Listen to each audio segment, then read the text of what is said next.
last week we started contract of law of contract. Under that, we discussed several topics. That is about main elements of legally enforceable contract. Right? Under that, I said the first element is, what is the first element? That is agreement. Agreement is offer and acceptance. The first part we studied, that is offer we studied. We have to start from here, from acceptance. This is, can someone respond? This is the slide that we last week stopped at, no? Can anyone respond? You have to start from here, right? Yes, sir. Okay, thank you. Right. Okay, what is acceptance? Right? What is acceptance? Acceptance is the consent of the offeree. Consent of the offeree to the offer. Consent of the offeree to the offer. Right? You remember, offeror make an offer to the offeree. This is offer. Offer, you may remember, offer is a promise which is capable of acceptance. Acceptance is the consent of the offeree. This is the offeree, the person who accepts the offer. He gives his consent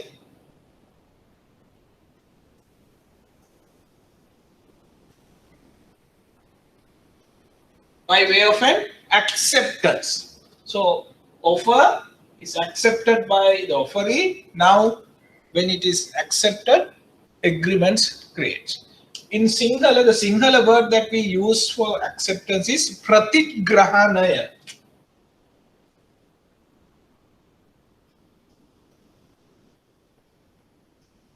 The Sinhala word pratigrahan, right? So acceptance is unconditional consent, not just consent, unconditional consent.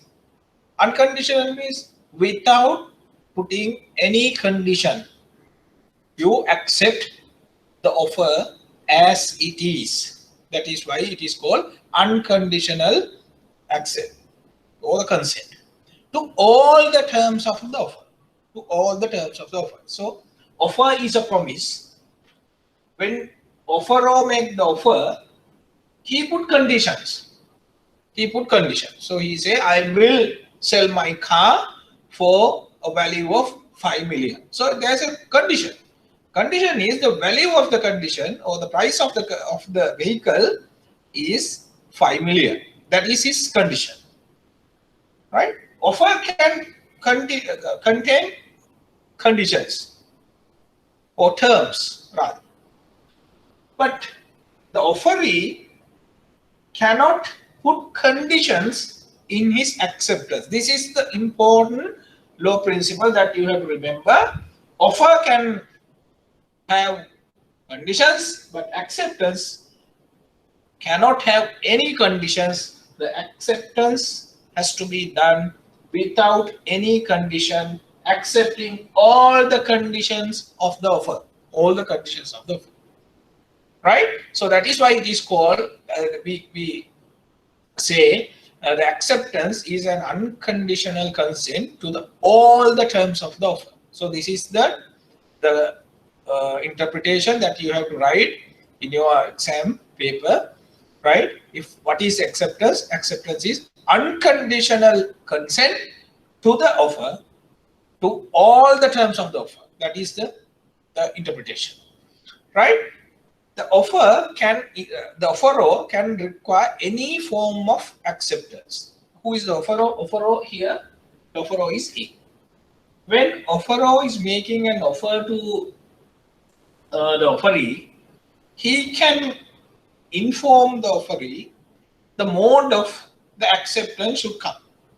So he can say, send your acceptance by way of email, by way of an email, or by way of SMS, or by way of registered post, or even telegram, whatever the way that the offeror can mention the method of acceptance, right?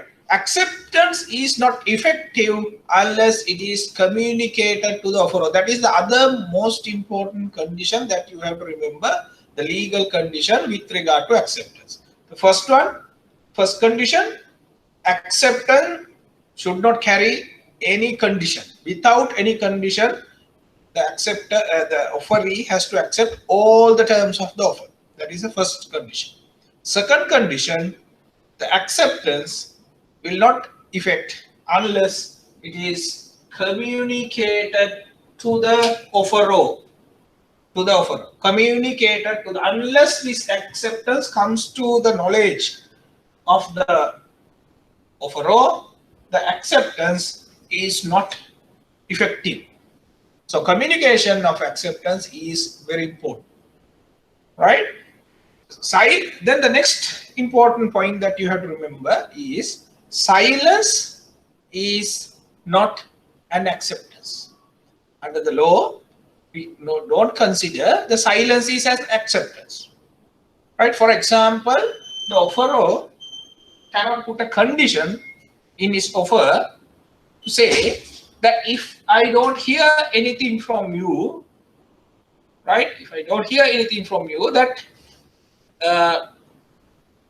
I consider that it has been accepted. Silence, as I told you, the offeror cannot put conditions to say that he will consider if he hear nothing from the offeree. That means if the offeree is silent, that cannot be considered as an acceptance. So that is not accepted under law. So I have given here a case, Feldhaus versus Windley. This is decided in 1862. In there, what happened?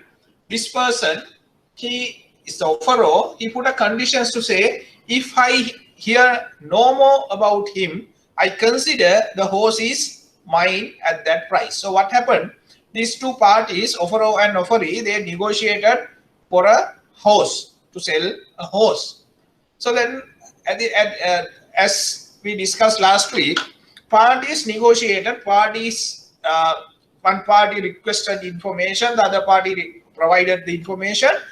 Ultimately, one party made the offer. So the buyer made the offer. So he said, right, he made the offer like this. If I hear no more about him, if I hear no more about the horse, that I will consider that the horse is mine for that price. The price they have decided. So he told that I will consider, if I hear no more from you, if I hear nothing from you, I will consider that has an acceptance of my offer. So what happened in this case? However, the other party didn't reply. So the seller sold the horse to somebody else. Then this buyer went to court and filed action against the seller. And his argument was, I made the offer. I put a condition.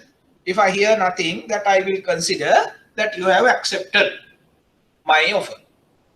So however, the court ultimately decided silence cannot be considered as a acceptance, valid acceptance. So therefore, there is no agreement between the seller and the buyer. So that is the decision. That was the decision of the court. So you have to remember that also these three conditions when it comes to acceptance, these are very important legal principles that you have to remember. Next, we will go to the next slide. This slide indicates the requirement of a valid acceptance. Right? When you handle a contract matter, sometimes you see, right, there seems to be there is a valid acceptance. Seems to be there is a valid acceptance. But actually, when it comes to law, the acceptance is not valid because of a reason. Right? These are the things that you have to remember, important points that you have to remember when it comes to requirement of a valid acceptance. First one, should be made while the offer is still in force. The acceptance should be made. The acceptance should be made while the offer is still in force. What does it mean by that? Right, students, you may remember that last week we discussed about the offer. The question we discussed last week, one of the questions that we discussed last week was whether an offer is valid forever. What is the expiry period of an offer? Is it valid forever?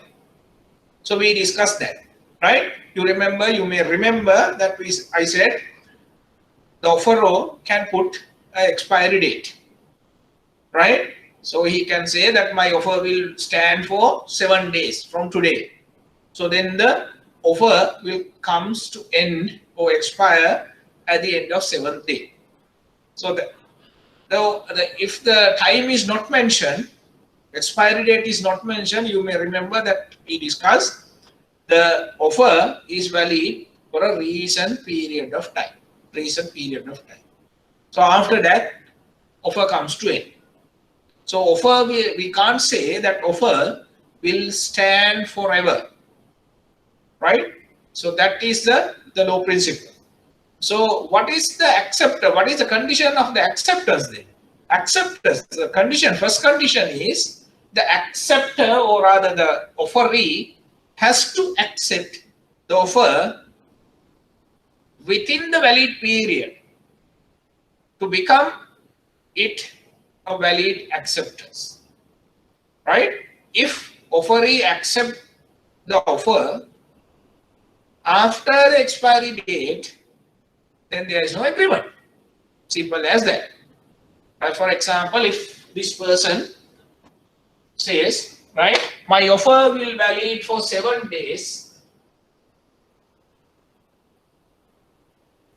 the acceptance, that the offeree must accept the offer within 7 days. Within 7 days. After 7 days, acceptance is not valid. If the acceptance is not valid, there is no agreement between A and B. So therefore, there can't be a contract. Legally enforceable contract can't create if there is no agreement. So that is the first step that you have to remember. First important point with regard to the acceptance, valid acceptance or requirement of a valid acceptance. I have given here a case also, Root versus Grant, 1828 case. That you don't have to remember this case. If you can remember, good, or otherwise just forget about that. But you have to remember the point, legal point that you have to remember, right? Next one, should be made by the offeree or his authorized agent. The second point, the offer is addressed, if it is addressed to a particular offeree. You may remember the last week that we discussed, an offer can be addressed to certain people, right? Remember, can someone say to whom that we can address the offer? Can anyone reply? Can anyone reply to me whom the offeror can address the offer to whom? Right, you may remember the offeror. Yes, please. Yeah, can you reply?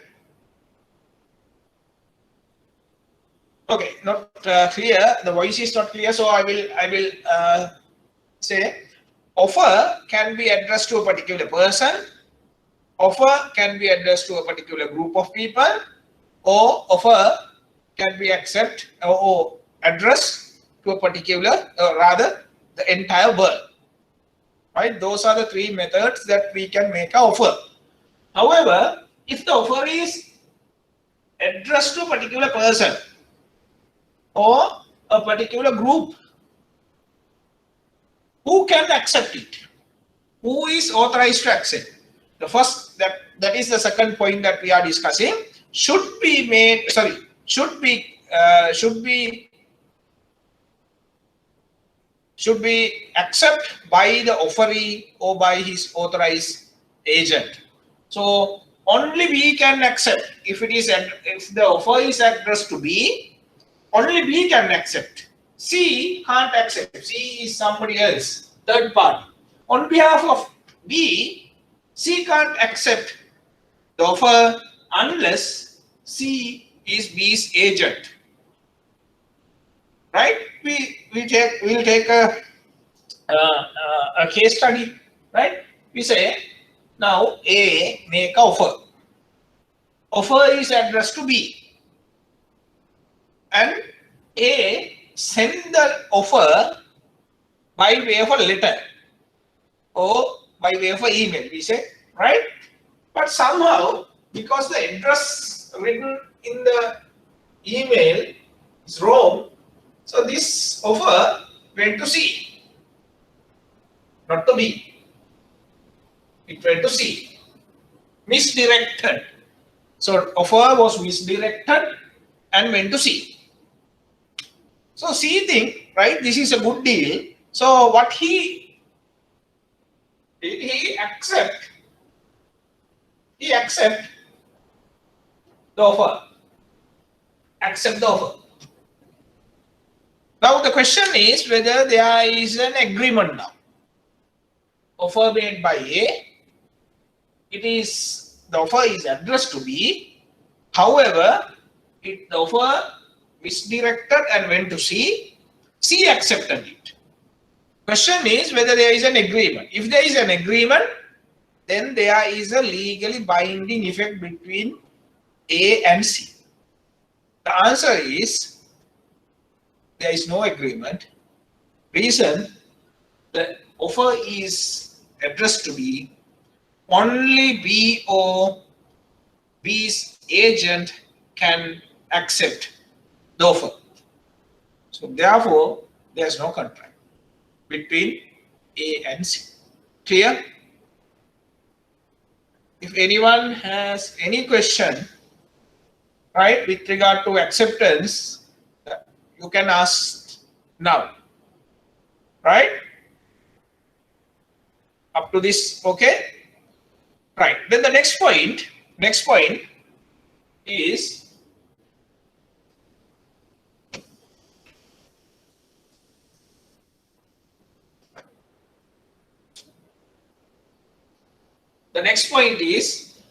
the acceptance must be clear, absolute, and unqualified. These three words that you have to remember as it is.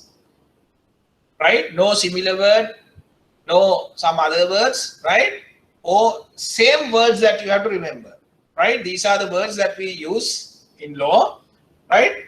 The offer, the acceptance must be clear. Must be clear. Right? Absolute. Absolute. And unqualified. Without any condition. So these are the requirement of a valid acceptance. Must be clear, must be absolute, must be unqualified or without any condition. So when we accept A's offer, it has to be very clear, right? It has to be unqualified, and it has to be absolute, final. There are no more negotiations. Now, for example, we say A is a boy, B is a girl. A make an offer. A says, I like to marry you. Right? If you accept my offer, send your offer within 7 days. The offer is valid for 7 days. Right? And send the offer, send your acceptance within 7 days by way of a registered post letter. So B is the offeree, the girl, right? She write a letter, right? And say, right? If you stop smoking, I will consider to marry you. If you stop smoking, I will consider to marry you. Right? Now this looks like an acceptance. Now see whether it comes under this definition. Is it clear? Is it clear whether it's yes or no? Not very clear. Right? Whether it's absolute, final? It's not final. Right? I may consider to marry you. So it's open for further negotiation. So it's not absolute. And is it unqualified? No, because there is a condition. What is the condition?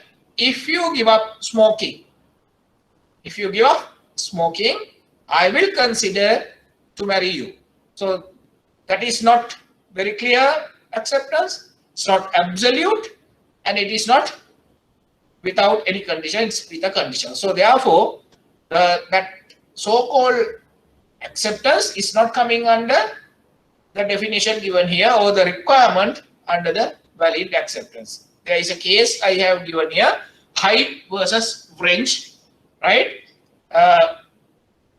In there, what happened? One party made the offer, the other party did an alteration. Then what was the decision? Alteration is made or anything added to it, then it will be a counter offer. So what will happen now, right? Now this situation, this person makes the offer. Other party can accept. The other party has to accept the offer as it is, without any condition,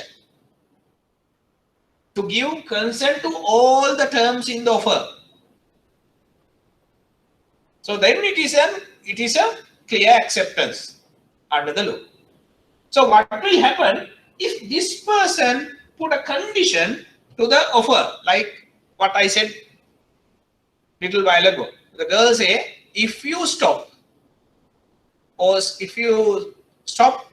smoking, I will marry you, or I will consider to marry you.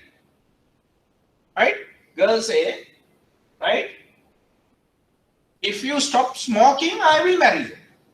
Now there's a condition, there's an alteration for the original offer. Now what will happen? When we put a condition, when the other party put a condition or alter the original offer, that is not an acceptance, but it become a counter offer. Right? Counter offer is made by this person now. The girl is making an offer. What is the offer? Right? If you stop smoking, I like to marry you. That is the offer. This is the offeree now. The counter offer. Offeror. She makes the offer now. This is the offeree. Now the boy can either accept the offer or reject the offer. The boy can say, okay, I will give up smoking and I will marry you. That is an acceptance. Or he can say, no, I want to smoke, so therefore I reject your offer. So that is called counter offer. Right? So that is the third principle with regard to a valid acceptance that you have to remember. Then the fourth one, it should be communicated to the offeror either orally or in writing or by conduct. Right? This is the fourth one. Remember the main principle, the acceptance must be communicated to the offeror. It has to be communicated. So how do you communicate is the next question, right? So a fourth point here that we discuss about the communication should be communicated to the offeror, either orally, that means by words, or in writing, or by conduct, as it is, right? By your conduct that you communicate your acceptance to the other party. So those are the methods that we can use, right? If offeror has mentioned the method of acceptance, offeree has to follow the same method. For example, if offeror says, send your acceptance in writing, then the offeree has to write a letter. Or if he has said that you have to send your acceptance by way of an email, so then the offeree has to send an email. We say the offeror has not mentioned a method or form of communication, a method of communication. So he's not talking about the method of communication. He said, if you accept my offer, inform me within 7 days. That's what the offeror says. That is the offer says. So communication has to be done within 7 days, but the method of communication is not mentioned. So in a situation like that, the offeree has a discretion, has a chance to decide what is the method that I am going to use to communicate my acceptance to the offeror. Right? In a situation like that, offeree has a discretion. So he can decide. He can decide to write a letter, or he can decide to inform verbally, give a call and inform, I accept your offer. Or he can communicate his acceptance by conduct also. By his conduct, he can communicate. That we are going to discuss under unilateral contracts later, that you will realize, right? There are contracts that when the offer is made, the other party start performing the duties. So that is a communication. By conduct, the offeror sees the offeree has accepted. For example, we say that I offer, say I lost my dog, right? I offer to you, right? I say, if you can find my dog, I will give you 50,000. Right? That is my offer. What do? You don't want to say that, okay, I will accept your offer, or you don't have to write to me. So what you have to do is you have to look for the dog. If you start looking, then if I see that you are looking for a dog, then it is communicated to me, I am the offeror. Later on, I can't say that I don't know, it is not communicated to me, because by your conduct, that I understand you have accepted my offer.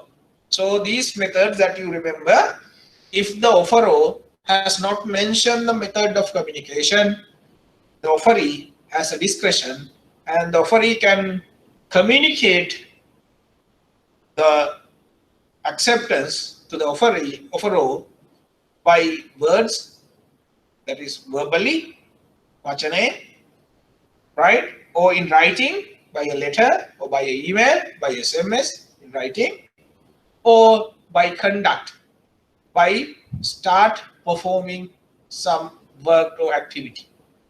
So those are the three methods that the offeree can use to communicate the acceptance. Most important thing is the acceptance is not valid unless it is communicated to the offeror. Right? This is about the valid acceptance. If you have any questions from valid acceptance or principles relate to acceptance, now you can ask. Any questions? Any Sir, I have unclear? a question. Yes. What is it? Is there the ability to the offeror to cancel that offer after that valid acceptance? Okay, your question is to the others also. She asked whether the offeror can cancel the offer, whether he cancel the offer after offeree accept it. If I say direct answer is no, not possible. Why? I will explain now. Once the offer is accepted by the offeree, and the acceptance is communicated to the offeror, then what will happen? Offer plus acceptance.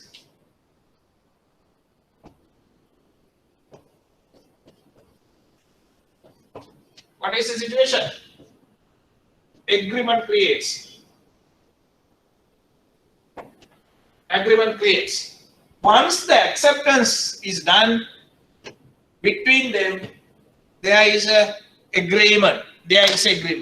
So when there is an agreement, one party cannot cancel the agreement. So therefore, the offeror can cancel the offer before, this is very important, before it accepts. Clear? Are you clear?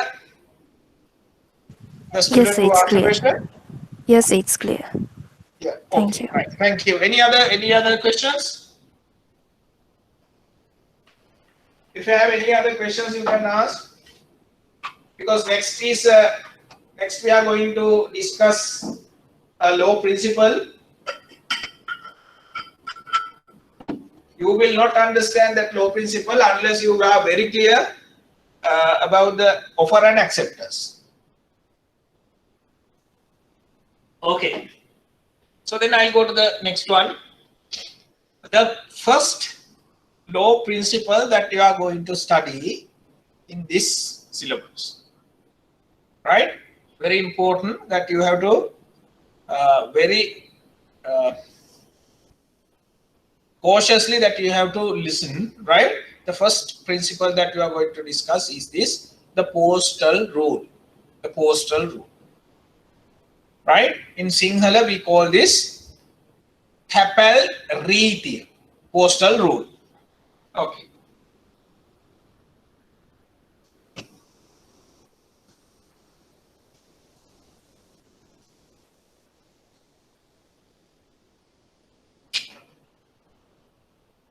Remember now, if you have notebooks, you can note down, right?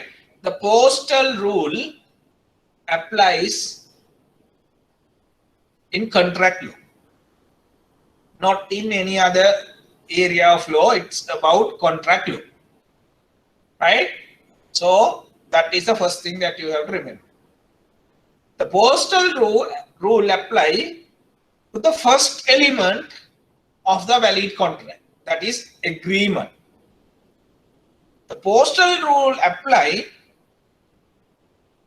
to the acceptance of the offer, right?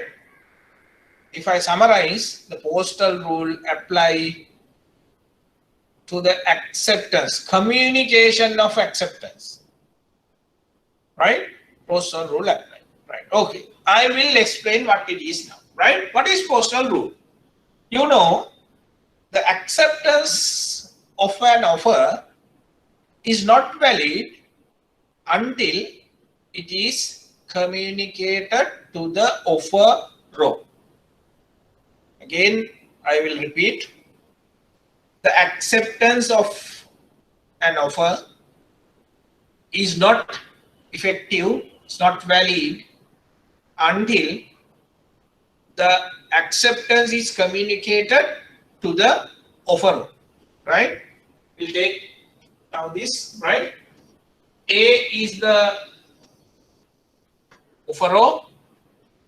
He makes an offer to the B, to B. Offer is addressed to a particular person.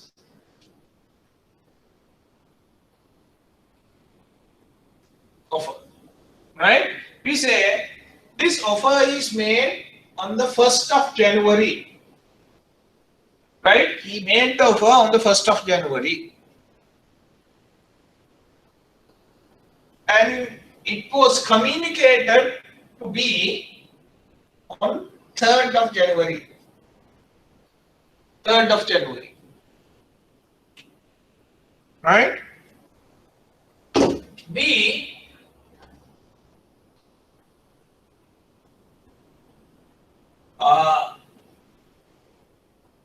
see, we reply to this offer on 4th of January, accepting offer. So we accepted the offer.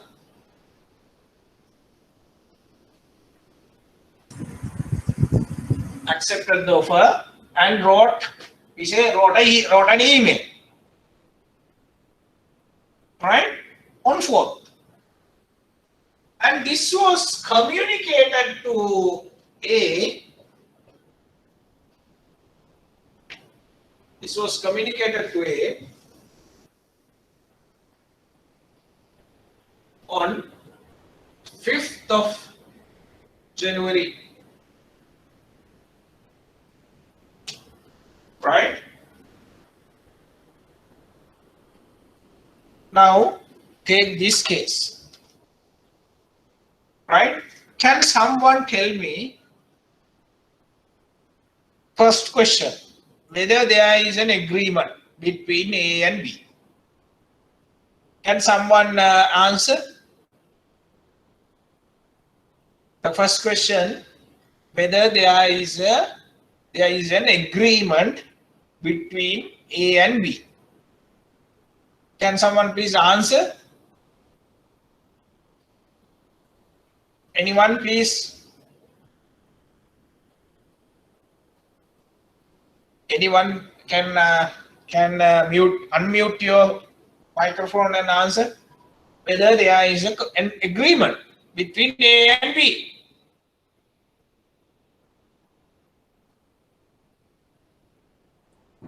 I think yes, sir. Yes, sir. Yeah. Yes, May I know sir. your name, please? Hello? Can you hear me? The gentleman that answered, can you know your name? Yes, sir. I think there is an agreement. There is an agreement. So what is your name? Sir, Dilshan, sir. Dilshan. Okay, Dilshan, you say there is an agreement. Your answer is correct. Your answer is correct. Because there is an offer. The offer has been accepted without any condition and it has been communicated to the offeror. So there is an agreement.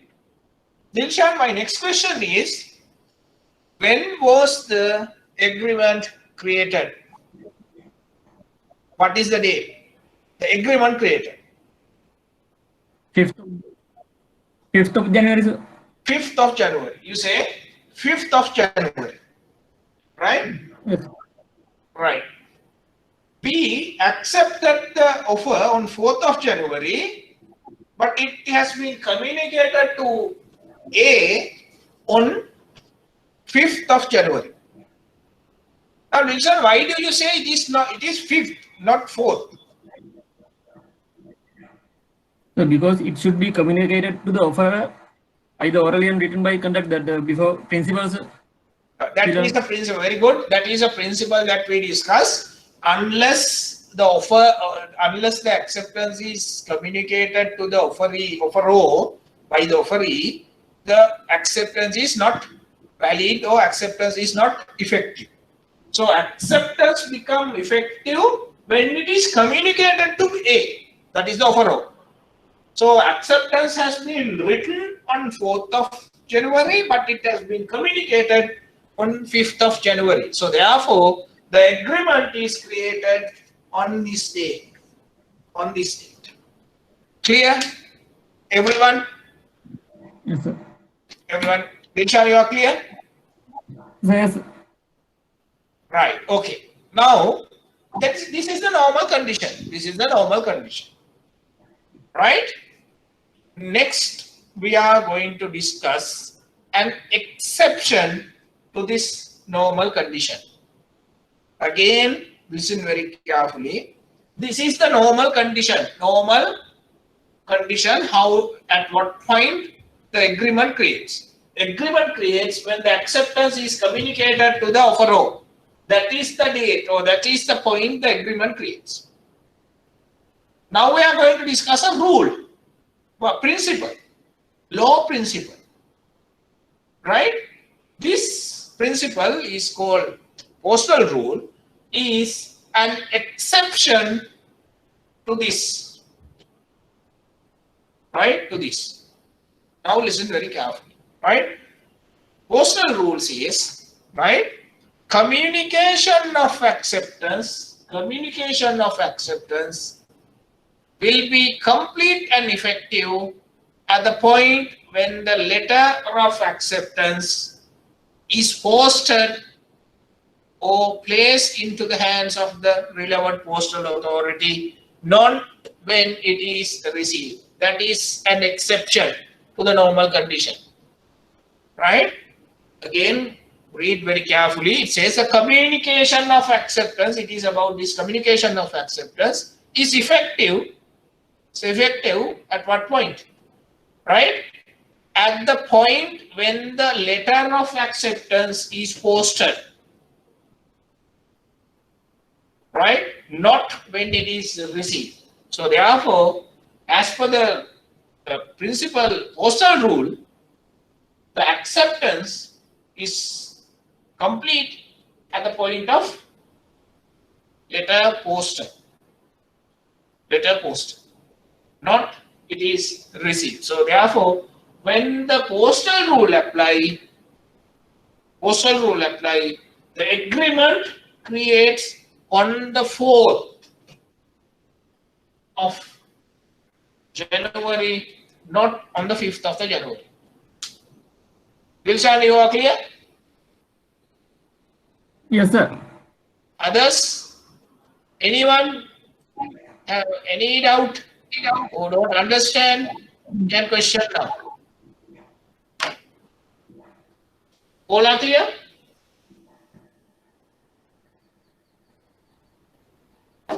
All are clear? Right. Okay. Then listen this again. Right?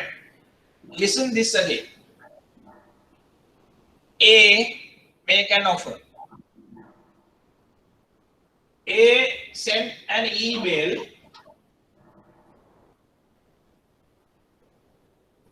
offer by way of an email addressed to B, and in his offer he says your acceptance send B by way of an email. So B write his email,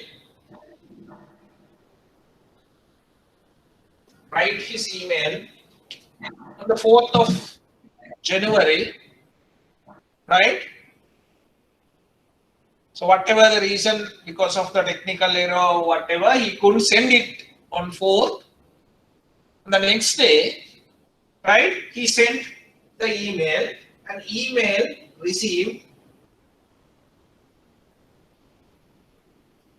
to A on 5th of January.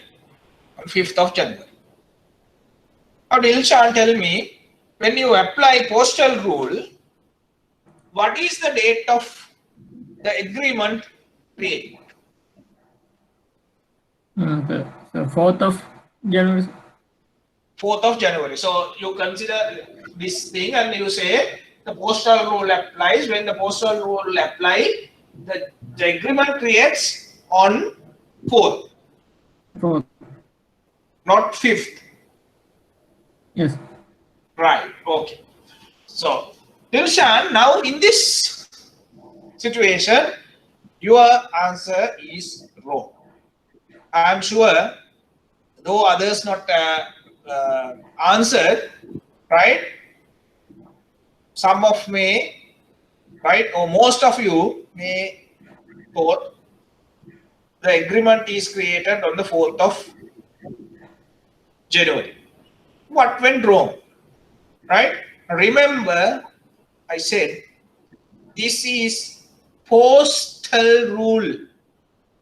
Postal rule. Postal rule means the postal rule apply only when the acceptance is sent by way of postal letter. Again, everyone, write down this in your notebook, highlight it. Postal rule applies only when the acceptance communicate by way of post letter. Clear? Dilshan, are you clear? Yes, sir. Right. So when you communicate the acceptance by any other method, email, SMS, fax, whatever, you can't apply postal rule. The postal rule that you can apply, only postal rule will apply, not can, will, must apply when the letter, when the post, when the acceptance communicate by way of a letter, postal letter. That you have to remember. You have to highlight this, register this in your mind.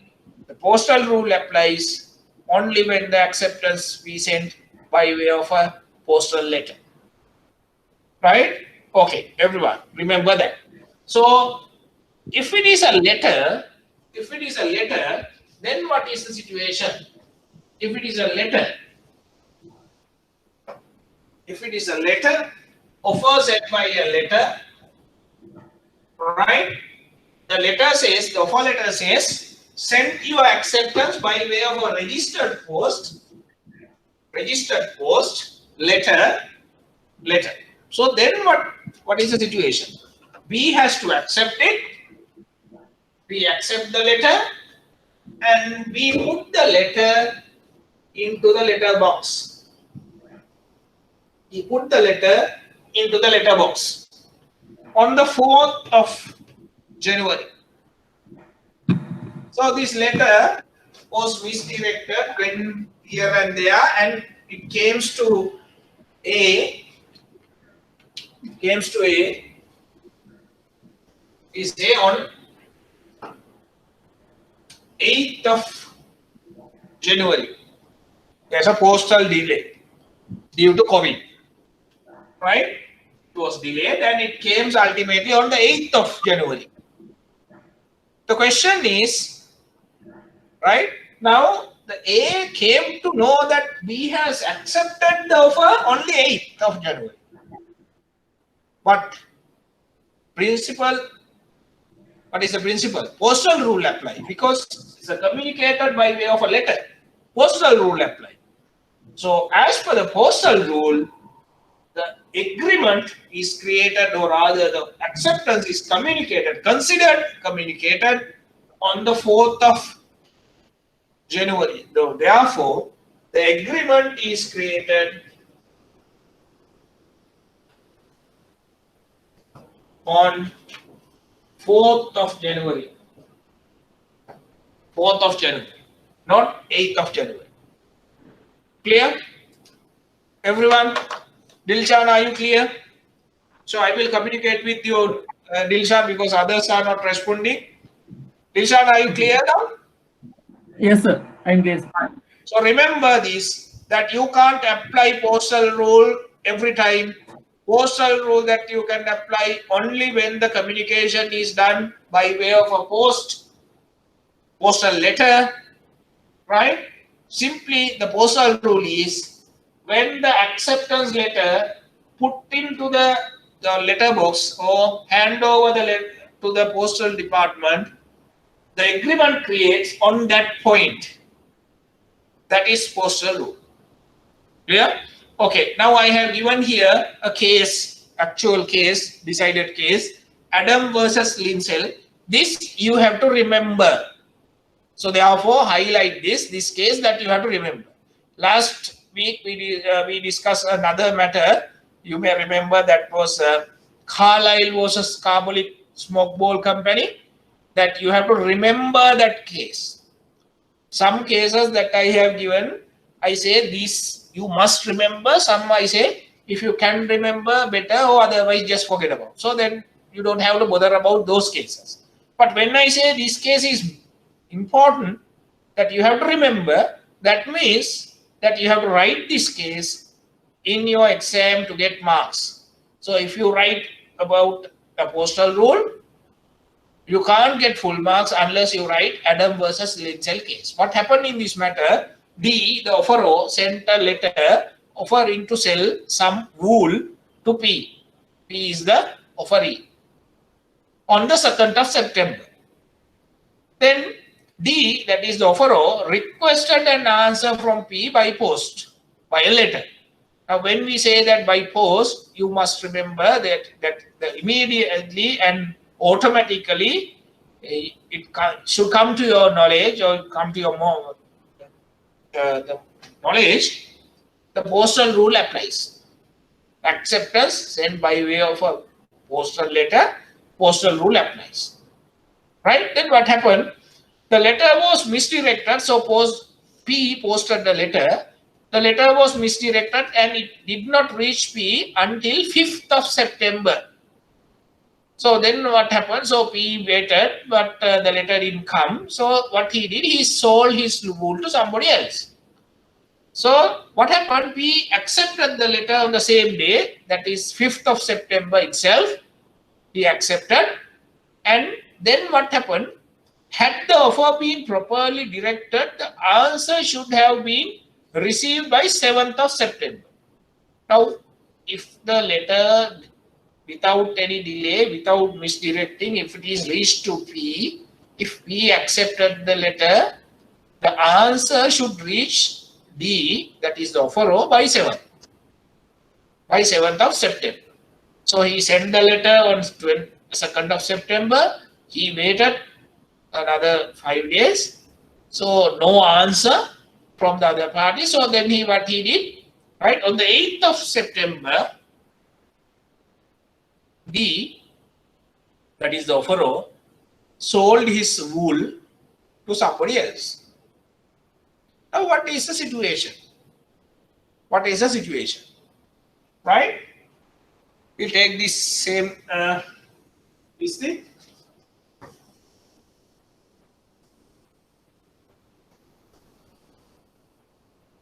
Right? D wrote a letter to P. Offer letter. Normally it takes only 2 days. So what happened, however, because of some reason, this got delayed. Right? So he sent the letter on the 2nd of September. However, this reached to the P on the 5th of September. 5th of September. The same day, P accepted the letter and put into the box. This was reached to D only on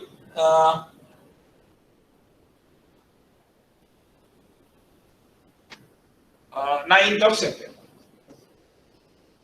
Right? So if this delay was not there, normally the letter should come by 7th. By 7th. So D waited for 7 days. And after that, he sold the wool to somebody else. somebody else. On the 8th of September, he sold. Right? Now the question is whether there is agreement between D and P. Postal rule applies. And the postal rule applies, what happened? Right? P has accepted the offer on 5th of September. When he hand over the acceptance letter to the postal department, agreement creates. So then what happened on the 5th of September,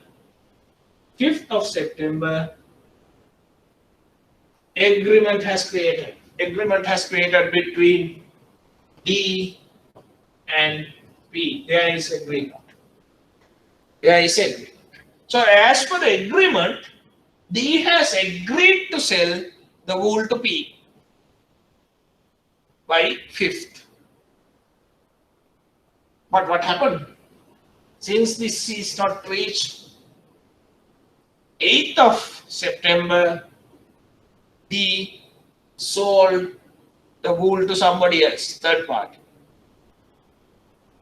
He has promised to sell to P, but he has sold to somebody else. So then it was held, right? The contract was formed on the 5th of September when P accepted it was, P's acceptance was posted. So D was therefore in breach of contract. So therefore D has breached the contract. That was the issue. Right? Dilshan, are you clear? What happened here? Yes, sir. Yes. Yes. So same thing can happen in normal commercial transaction also. If the offer and the acceptance that is communicated by way of a postal letter, right? There can be an agreement and it can be breached because of an incident like this. So therefore, the postal rule is very important when the acceptance is done by way of a letter, right? If it is possible for the offeror to, then the next important point is the offeror, right, can reject the postal rule. Offeror can reject the postal rule. What is that? Right? Now offeror knows that when he send a letter, offer letter, if the offeree send a letter, acceptance letter by way of a postal letter, postal rule will apply. Postal rule will apply. Then what will happen? The offeree doesn't know whether at what time the offeree has posted the letter. The offeror does not know at what point the offeree has posted the letter. Without the knowledge of the offeror, there can be an agreement. So this agreement can be breached by D without any bad intention because he doesn't know of existing agreement. So therefore, what he can do when he making the offer, he can put a condition in the offer to say that postal rule will not apply in this transaction. If he has rejected the postal rule will not apply to this transaction. Otherwise, the postal rule will apply. Clear? The postal rule is a repeating exam question, right? Most of the time, they ask to explain the postal rule. So therefore, you should be able to explain what is the postal rule. The complete answer is in this slide itself. Principle is explained, example is given, the exception also given. So this one single slide answers to entire question. Right? If you have any question on postal rule, now you can ask. Anyone, if you have any questions on postal rule, you can ask. Or if it is not clear, if you want me to repeat That is also possible, right? If you don't understand, please ask now.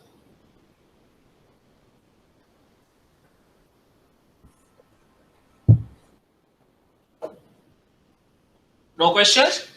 Sir, Is that can very you clear? explain again? Sir, can Yeah. you explain again? Can explain again. Okay. Right. Uh, Again, listen very carefully. Right. I will explain again. We have A, the offer row, right?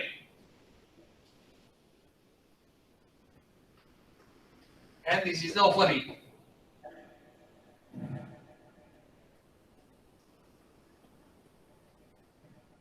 Offer and offer. So A make an offer to the offeree. Right? We say A made the offer on the 1st of January, right? And he sent a letter to B and it reached to B on the 2nd of January. 2nd of January. Right? Offer is communicated to the offeree by 2nd of January. Now, to create an agreement, B, that is the offeree, has to accept the offer. Accept the offer. We say B accept the offer on the 3rd of January. 3rd of January, we wrote the letter, acceptance letter. Right? And put into the letter box. Put into the letter box. And this letter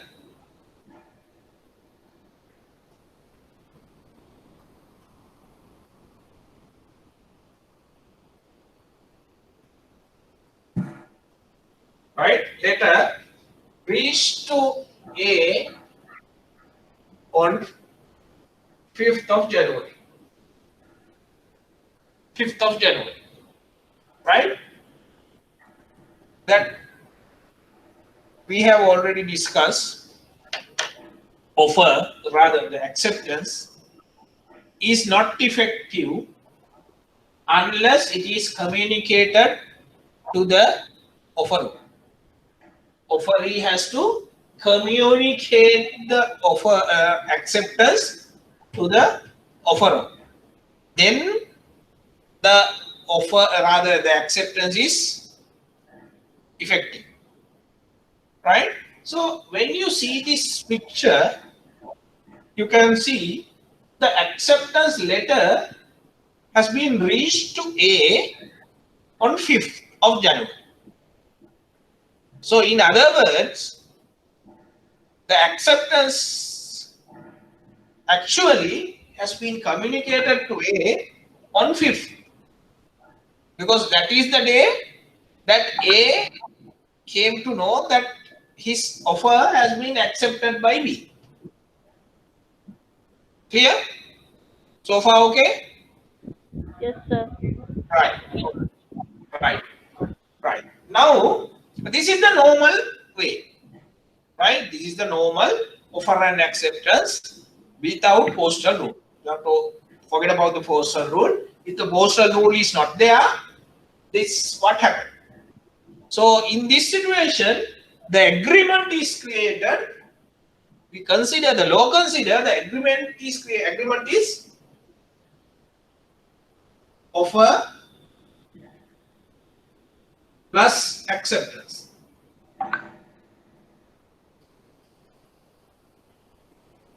Right? Offer plus acceptance. So as per this scenario, the agreement is created on 5th of January. 5th of January. Are you clear? Everyone agree with me? Yes, sir. Right. Yes. Okay. Right. Now we are going to apply the postal rule. Okay?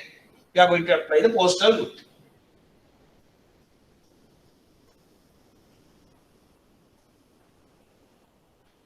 We are going to apply the postal rule. Remember, the postal rule apply only when the acceptance letter sent by way of a postal letter. It will not apply to email, it will not apply to SMS, telephone conversation, or even fax, nothing. It applies only to the postal letters. That you have to remember, right? Now, when we apply postal rule, this is a legal principle that we are studying, right? As per the postal rule, the communication of acceptance, is considered as effective when the letter of acceptance, when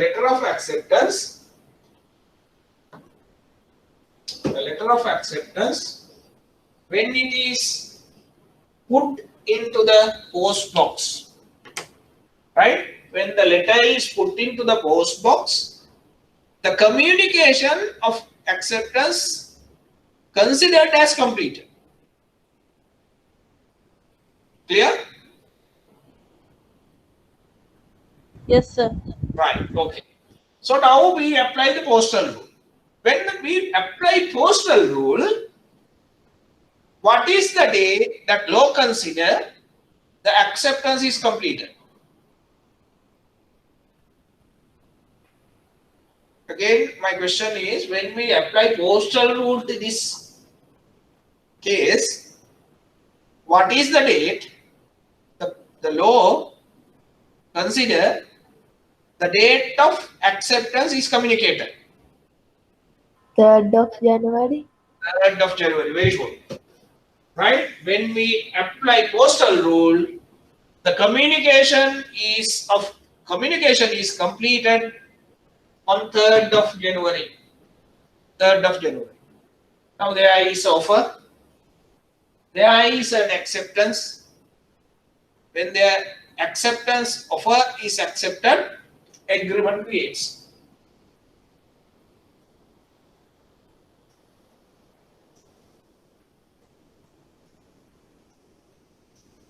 So the agreement is created as per the postal rule on 3rd of January. Clear? Is that clear? Yes, sir. Right. Okay. Now this is what happened. If postal rule is not there, communication of acceptance considered complete as when the letter reached to the offeror. That is 5th of January. Postal rule and exception. When we apply postal rule, what will happen?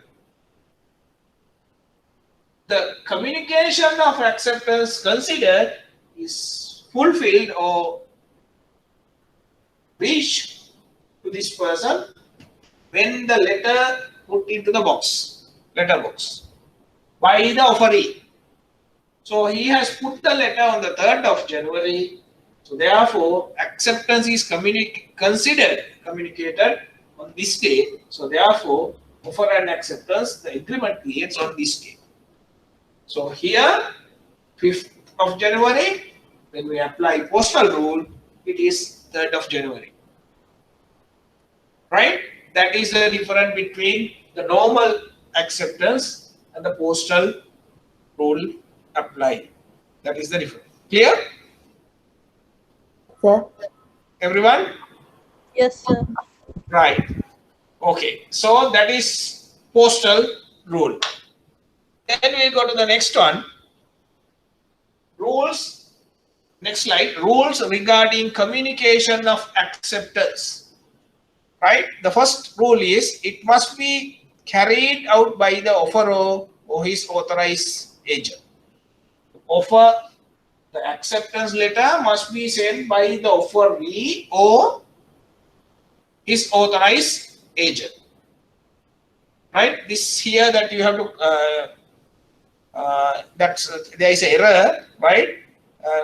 acceptance should be carried out by the offeree, not by the offeror, right? You have to correct it, right? So in your note that you have to correct it, the acceptance must be carried out by the offeree or his authorized agent. Case is Pavel versus Lee. That you don't have to remember. If you can remember, that's all right. The case, right? Then the acceptance is not effective unless and until it is communicated to the offeror. So that is the second principle that you have to remember with regard to the acceptance. First principle is that acceptance must be sent by the offeree or his agent. Second one, it has to be communicated to the offeree, offeror. Effective when it is communicated. Postal rule and exception. Right? Postal rule,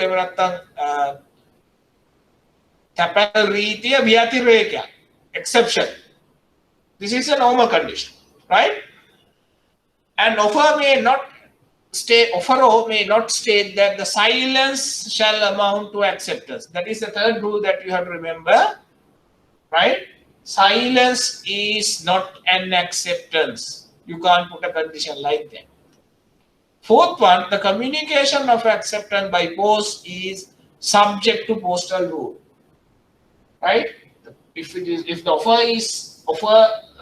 acceptance letter, if the acceptance letter is sent by way of a postal letter, that is subject to postal rule. That means the postal rule can apply, right? Subject to postal rule. Acceptance may be in the form of express word or implied conduct. If the method of acceptance is not mentioned in the offer letter, the offeree can choose a method of acceptance, either orally, in written, or by conduct. The acceptance must be communicated in the precise way stipulated in the offer unless equally quick, efficient, and reliable method is chosen. That is the sixth one, very important. If the offeror has mentioned the method to send the acceptance letter, the offeree has to use the same method or has to apply the same method. For example, if the offeror says, send your acceptance by way of a letter, then the offeree has to send a letter. Or there is another possibility that the offeree can choose another quick, equally quick, efficient, and reliable method. That is also possible, but it has to be equally quick and also reliable method. Has to be a reliable method. These are the 6 points that you have to remember with regard to the acceptance. 6 principles apply with regard to the acceptance of offer. Right? So acceptance is over. The first element of a legally enforceable contract we discussed, that is agreement. If I summarize this, right? If I summarize so far what we discussed, you may remember that I said law of contract. When we discuss the law of contract, the first step of the law of contract matter, parties enter into a contract and then parties perform duties. Then one party default the contract, mean breach to perform duties. Then the other party, that innocent party, can go to courts and can seek relief against the wrong party. So that is the mechanism. The first thing that I said, when you go to courts, that you have to prove that there is a valid, legally enforceable contract between them. That is the point that we have to prove in courts. How do you prove whether the contract is legally enforceable or not in court? That is the next question. Then I said, right, to prove that if a contract is legally enforceable, there are 7 elements in a legally enforceable contract. The first element is, right, that agreement, right? There has to be agreement between parties. That is the first element that we discuss. Then when we come to the agreement, it has two parts. First part is the offer, the other part is the acceptance. We discuss about the offer, how to make an offer, who can make the offer, what is an offer, to whom the offer can be addressed, how long the offer exists or open, right? And what are the principle applies to offer, right? Then we discuss about invitation to treat, request for information. These things also that we discuss, right? That's the first part. Then the second part of an agreement is the acceptance. Under that, today we discuss about the acceptance. What is acceptance? What are the principles applied to acceptance? Then we discuss about the postal rule. So the first element of legally enforceable contract, that is agreement, we have now discussed and finished, right? So now we are going to discuss about the second element of the legally enforceable contract. Now you see, right? It's not easy, right? I don't want to, scare you, but we have to study the elements one by one, and within that element, there are some elements that you have to study. So second element of a legally enforceable contract is the intention. Intention, right? What is intention? What do you mean by intention, right? That in Sinhala we call it adahasa, intention, right? What do you mean by intention in a contract, right? Intention is the idea to create a legal relationship. In law case, if someone says that there is a legally enforceable contract, the parties of the agreement, the first element is the agreement. Parties enter into agreement, right? Have to prove that we have an agreement, and we have an agreement with the intention of having a legally valid enforceable contract, right? That is the second thing that we have to prove. In every contract there is an agreement, but every agreement is not a contract. This is another thing that you have to remember. Listen very carefully, look very carefully, right? You see, in every contract, every legally enforceable contract, there is an agreement. Without an agreement, you can't create legally enforceable contract, because that is the first element of a legally enforceable contract. But just because you have an agreement, all the agreements will not lead to a contract. For example, I have given two examples here: domestic agreements and agreements among friends. The last week also I gave some examples, right? So we have agreements day to day. We have agreements with our friends, with our family members. We have agreements. Agreements means offer and acceptance. One party offers something, other party accepts. So that is an agreement. But each and every time that we create an agreement, we don't have the intention to go to courts or we have a legally binding effect. For example, last week also I think I gave this example. We say, now your father or your mother offer you, right? It's a promise. Offer is a promise, right? He or she promise you, if you pass the exam, that he will buy you a car, right? That is an offer made by your father. So you accept it. You say, okay, Karthi, I will study hard and I will somehow get good marks. Then you have to buy me a car. So now offer is made, acceptance is done, agreement created. You have an agreement. You have an agreement with your father. So now you are performing your duty. You are studying, right?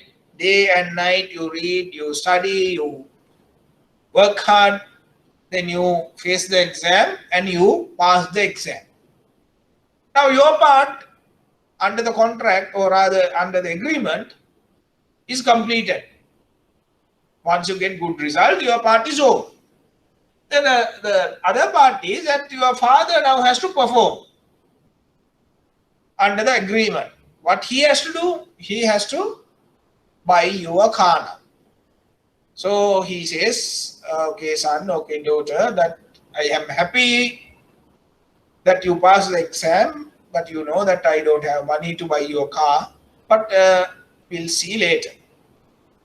Now, on the face of this case, parties they have A and B has entered into an agreement.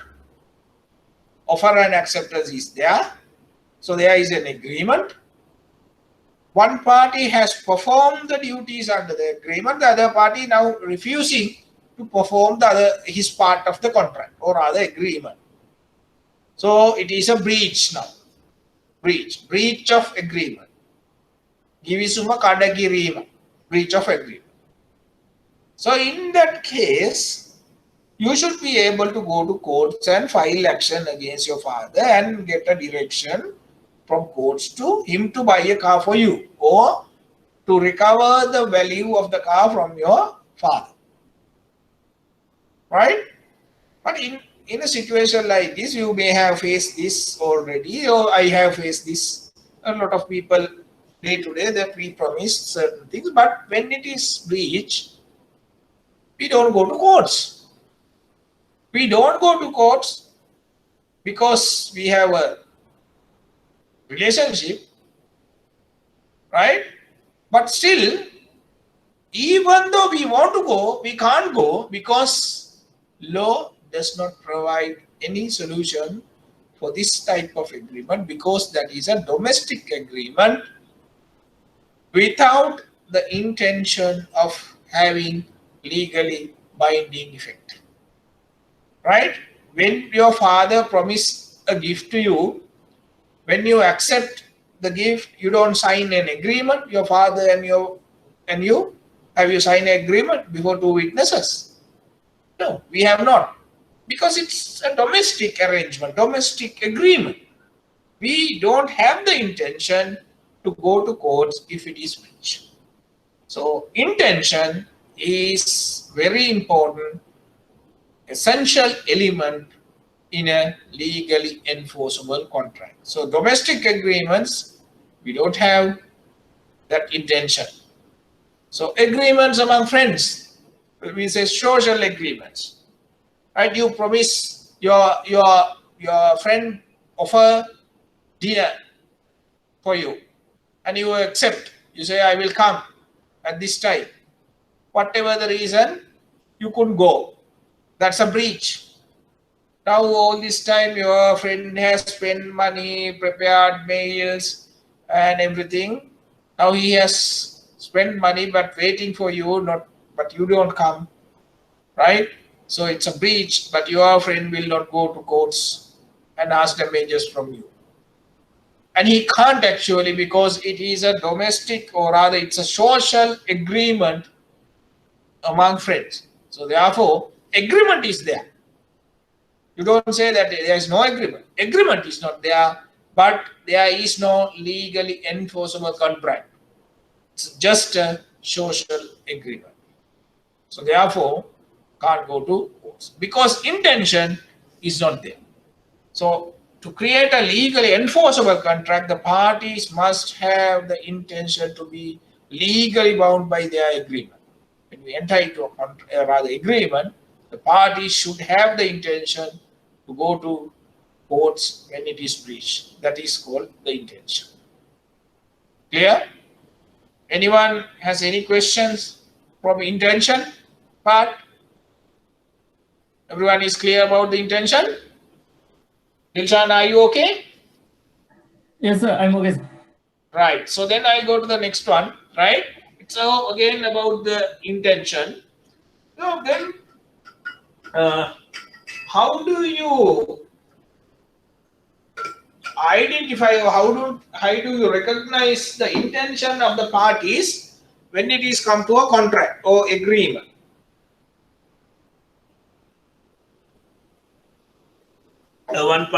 A party can enter into agreement. When it is breached, the party can say, I'm sorry, you can't ask any relief against me because I didn't have the intention to create a legally enforceable contract. So what will happen then to the innocent party? Can he get any relief? But there is a test of presumption in law. Purva nigamane, presumption. Right? You can write down the word legal presumption. Nitye purva nigamane.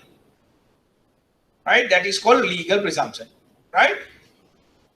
What is the presumption? Presumption is this. We have certain type of agreements. Right? We have commercial agreements. We have domestic and social agreements. What is social and domestic agreements? We now already discussed in the previous slides. I gave you an example. Domestic, you enter into an agreement with your family members. Social agreement with your friends or colleagues, or right? You enter into agreement. Those type of agreement we call domestic agreement or social agreement. But there are agreements that we parties create. Those are commercial agreements, right? Commercial agreement. What is the presumption here? The presumption is, if we are talking about a commercial agreement, if it is a commercial agreement, legal presumption is, in all commercial agreements, the presumption is that the parties intended to create a legal relation. If it is a commercial agreement, the presumption is parties, they have the intention to create a legal contract. Legal contract. That is a principle, right? Or presumption rather. Then if it is a domestic or social contract, the presumption is parties don't have the intention to create a legal enforceable contract. That is the other presumption. So two presumptions for two categories of contracts. The first one, commercial agreement. Under that I have given, there is a case, Frank Company versus Canton Brothers, 1925. In this case, it was held that express clause stating that no legal relations were to be created by the business transaction was effective in rebutting the presumption that it was a commercial agreement, right? So what is the situation? What is this judgment? It says, in a commercial, if it is a commercial agreement, legal presumption is that there is an intention. You don't have to prove. You don't have to prove if it is a commercial agreement. What is a commercial agreement? Commercial agreement means company A enter into a contract or rather agreement with another company, company B, to sell and purchase goods or raw material. That's a commercial transaction. It's a commercial transaction. If it is a commercial transaction, law says, or legal presumption is, the intention of the parties are there. It is there. The intention to create legally enforceable contract. Right? The serious intention is there. So therefore, you don't have to prove the intention. Law presume the intention. Law presume the intention. But in this case, what happened is when they enter into the contract, they had a clause. They had a condition to say, right? What was the condition? No legal relations were to be created. That was a condition, one of the conditions in their agreement. So that means if the contract is breached, no party can go to the courts and get relief, because in their agreement itself they say there's no intention to go to courts. Otherwise, if this condition is not there, what will happen? Presumption comes into operation, and legal presumption is the intention is there if it is a commercial transaction. It is a commercial transaction, right? Then the second one is domestic and social agreements. The presumption, law presumption is no intention to create legal enforceable contract. So if you say that no, we had the intention, then you have to prove it. Right? So the case that you have to remember is Balfour versus Balfour. This is an important case that you have to remember. Balfour versus Balfour, 1919. This matter was decided. What happened in this case? Balfour and Balfour means Mr. Balfour and Mrs. Balfour are the parties. Mr. Balfour, he was a planter. So he lived in England with his family, that is his wife, Mrs. Balfour. Mr. Balfour came to Ceylon in 1919 as a planter, but his wife remains in England. She stayed in England. She stopped there because she can't come to Ceylon. She had some problems. So she agreed to stay in England. Right? For that, Mr. Balfour offered something. He said, if you stay in England, I will pay you £30 per month. So that was his offer. He said to his wife, right, look here, I have to go to Ceylon. I have a job there. So you have to stay in England. So if you stay in England, so I'll offer you £30 per month. So Mrs. Balfour accepted it. Mrs. Balfour said, okay, I will stay. I will accept your offer. So I will stay. So you send me $30 per month. $30 big amount at that time. So what happened?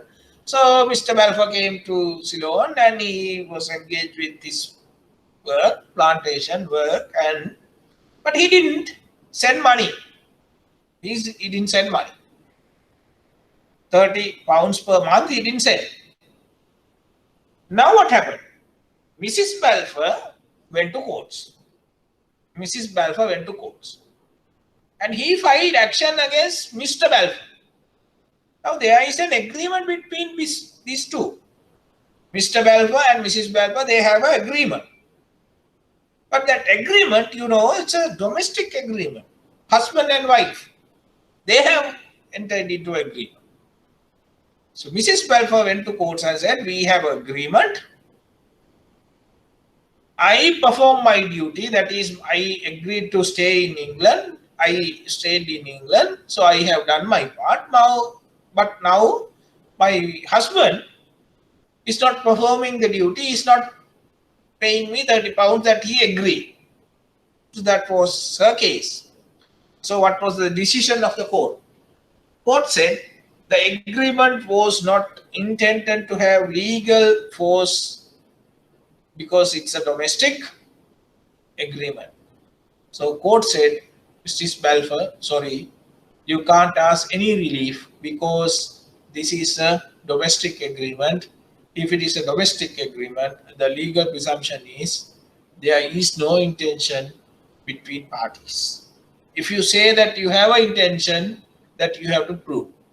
However, Mrs. Balfour couldn't prove that there was a serious intention to create legally enforceable contracts, so therefore her case was failed.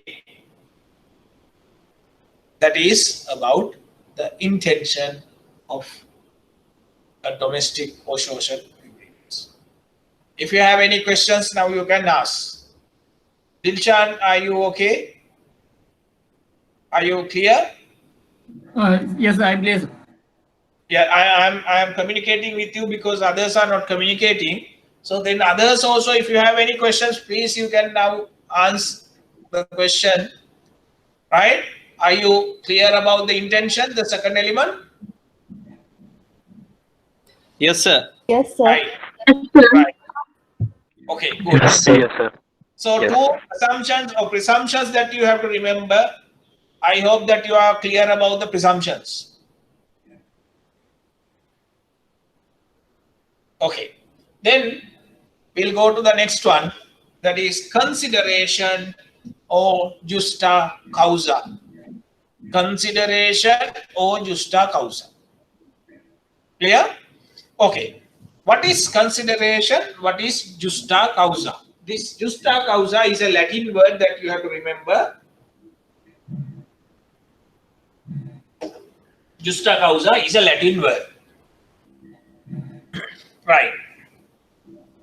Now, in Sri Lanka, you may remember under the sources of law, we discussed, right? We studied the common law of the country is Roman Dutch law.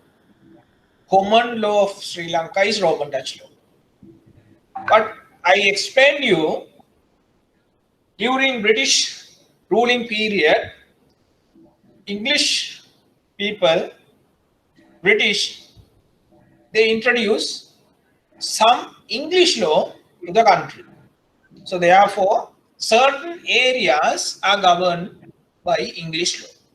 Apart from that, we have our indigenous laws, we have personal laws, right? And I said it's a mixture of laws in Sri Lanka. It's a mixed law system, right? So when it comes to contract, now we are talking about the contract now, contracts.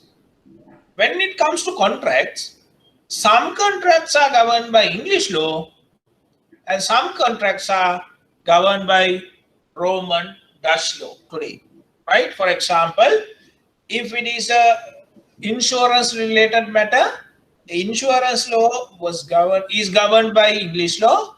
The insurance contracts are governed by English law. If it is a land sale matter, selling of a land, if you enter into a contract with relate to a land sale, then that matter will govern by the common law, that is Roman Dutch law. So basically what you have to remember here is some of the contract in Sri Lanka are governed by Roman Dutch law. Some contracts are governed by English law. English law. Right? That's why we are discussing here about consideration and justa causa. Consideration is applied, listen very carefully, even you can note down this. Consideration is applied to the contracts governed by English law. So consideration comes under English law. Consideration applies to the contracts which are governed by English law. Justa causa, the singular meaning of justa causa is Walangu hetuwa. Justa causa. Justa causa. Walangu hetu. Justa walangu causa hetu. Right? Justa causa applies to the contracts governed under Roman Dutch law. Justa causa is a Latin word. Justa causa is a concept under Roman Dutch law. So therefore, the contracts governed by Roman Dutch law will apply, or it's a part of that contract, the justa causa. Right? So these two that you have to remember. If it is an English contract, consideration. If it is a Roman Dutch law contract, justa causa. What is consideration? Consideration is an essential element of a valid contract under English law. Justa causa or good reason is a valid or essential element under Roman Dutch law. Both, what is the concept of this? What is consideration? Pratishtava, Vatinakam. What is consideration? Consideration means all the parties both parties who enter into the contract has to contribute to the contract. They have to contribute some value to the contract. That is considered, or that is mean by the consideration. Both sides must give something in the contract. That is the principle. Right? For example, we say A and B, if they enter into a contract to sell, we say goods, both parties has to contribute to the contract. Now, for example, we say A and B enter into a contract to sell a vehicle. To sell a vehicle. Right? A offer to sell his vehicle, is a car, for 5 million. And B accept to buy this car for 5 million. When they perform, B has to pay money in rupees. That is his contribution to the contract. He paid the value. The consideration paid by B. What is the value paid by A for this contract? Dilshan, can you answer? Dilshan, are you there? So I didn't get it. Right. Now, when parties enter into a contract, both parties has to contribute to the contract. That is called consideration. Are you clear? Yes. Yes, sir. You are clear now? Yes, sir. Yes, both parties has to contribute. Right? Now, take this simple contract. A and B enter into a contract to sell a vehicle. A is the owner of the vehicle. B is the buyer. A offer his vehicle for 5 million. B accept the offer. Now agreement creates. Now they have to perform duties. So when they perform duties, B pay the value of the vehicle by cash, 5 million. Dilshan, are you clear up to now? Yes, sir. Right. So now, what is the contribution, B's contribution to the contract? Has he paid any value?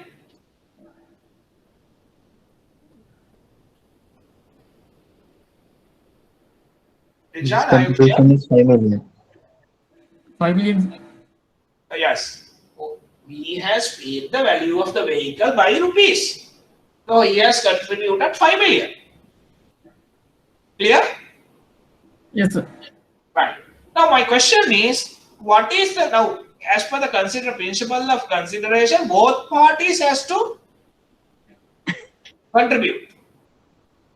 So B has contributed by paying 5 million.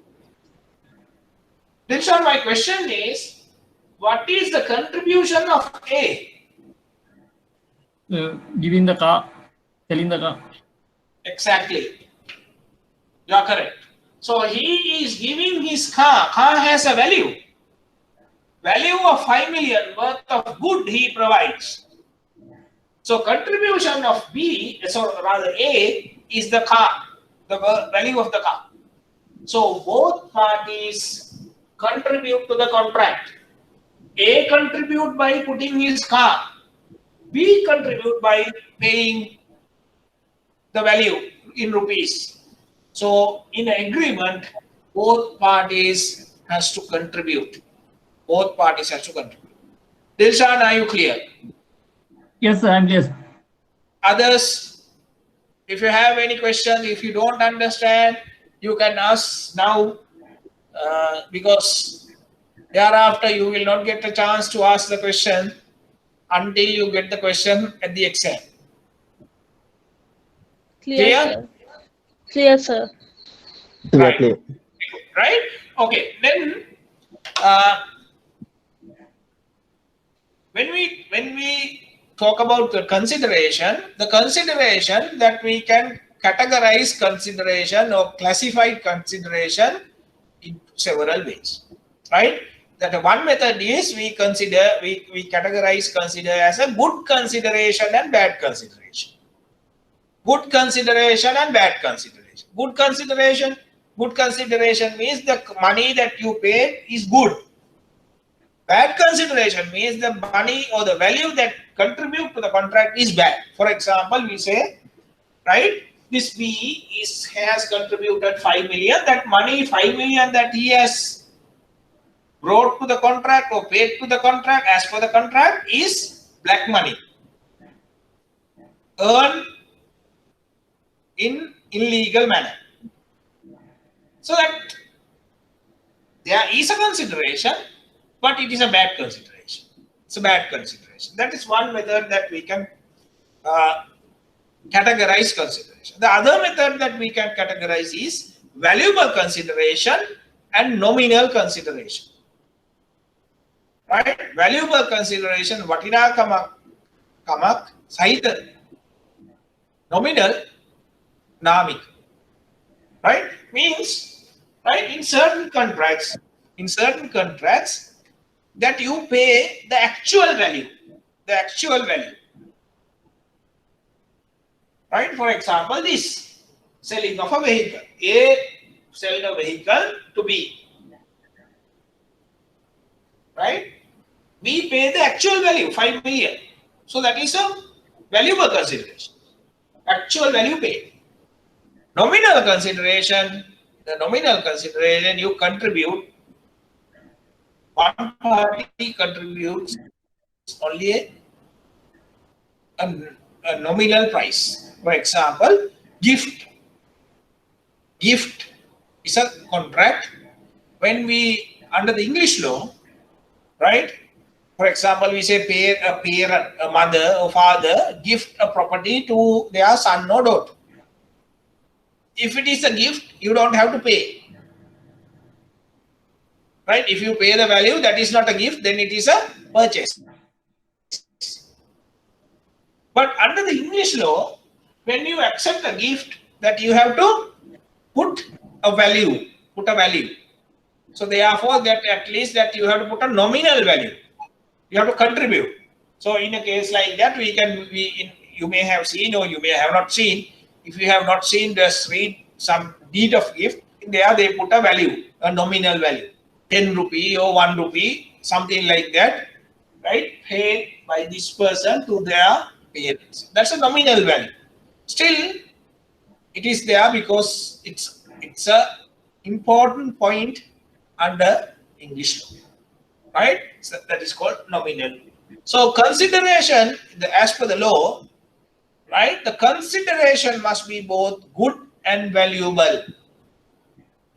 To create a enforceable contract, the consideration given by the party has to be a good consideration, and also it has to be a valuable consideration. Otherwise, the contract is not legally enforceable.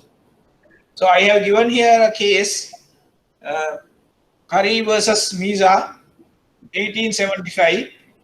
It is about a valuable consideration. The question is, what is valuable consideration? A valuable consideration may consist either in some right, interest, profit, or any benefit accruing to one party, or loss or responsibility given or suffered or undertaken by the other party.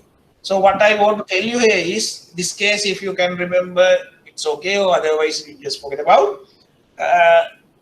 Just to explain what it is, consideration, when I say consideration, don't think or don't understand as that you have to pay the value by rupee or by money or by currency. It is not the case. Consideration could have any kind of value, like interest or profit or even benefit. right? So it's not necessarily has to pay by money. That can be any kind of value that you can contribute that is decided in this case, right?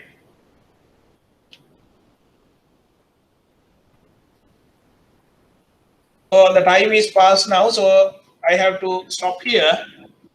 The consideration from there onwards that we'll start next week.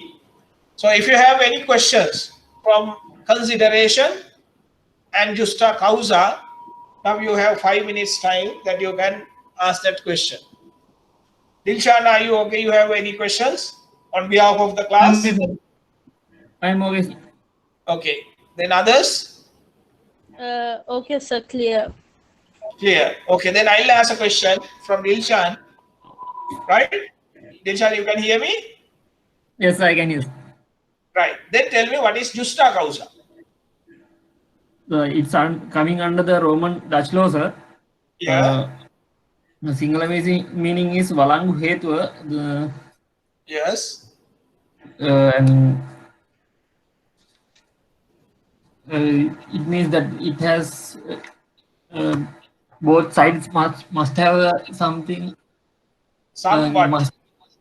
Both sides must have some contribution for the contracts. Yeah, under the English law, the contribution is that you have to pay a value. That is called consideration. Right? Yes. Then under the Roman Dutch law, you should have a justa causa. Both parties should have a justa causa. They have to contribute the justa causa to the contract. So what is justa causa? Under Roman Dutch law, I will explain. Right? Justa causa is like this. Take a case that your father or mother gift you a property. That is governed under Roman Dutch law. Right? Governed under Roman Dutch law. The question is whether your father has a justa causa to give a gift to you, a property. On the other hand, whether you have a justa causa to accept a gift from your father. Dilshan, tell me whether your father has a justa causa to gift a property to you. Yes, sir. What is the justa causa? Because I'm his son and Because I'm his son, sir. Because you are his son. Yes, and it can be my birthday or my special occasion for the. Okay, then my other question is, you are his son, and do you have a justa causa to accept a gift? That is your contribution to the contract. Yes, sometimes I'm in need of money or something. Right. Okay. Not very correct, right? But I will explain. When it comes to relationship like this parent and child, parents, they have justa causa, that is good reason to give their property to their children because there is a justa causa. The contribution is the love and affection. Adaresa dayava karuna. That is the reason to gift. And also, what is your contribution? When you accept gift, you have to extend your love and affection to your parents. That you have to look after them, you have to take care of them. That is your contribution to the contracts. So remember, when you get a gift from your parents, you are in a contract. They have performed their duty under the gift. They have given you the property. And from your side, there is a duty to perform that you have to look after, take care of your parents. That is your contribution. If you don't look after them, they can cancel the gift. they can cancel the gift because it's a breach of contract. Because it's a breach of contract. Now, Dilshan, based on that thing, tell me whether a director of a company can, or in other words, a company, whether the company can give a property to a director. No, sir. Yes or no? No, sir. No. Why? Because like the other stories, they don't have love and affection or the emotional bonding. Why do you say that the company does not have a love and affection to the director? So, company must be a different personnel in law, sir, but director, I don't get it, sir. Sorry. Yeah, you have idea. So right, why Yes. a company can't gift a property to a director? Answer is So, company is not a natural person. Company is not a natural person. Love and affection is a feeling, right? The company can't have any feeling towards their directors.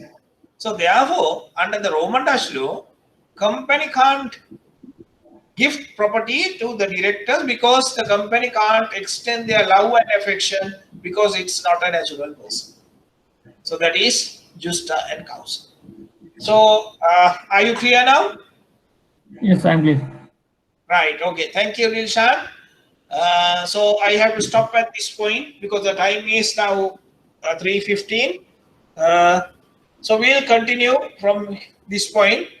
If you have any questions, that as I told you previously, that you can raise the questions before the next day. That is before I start the next lesson on next Saturday. Thank you very much.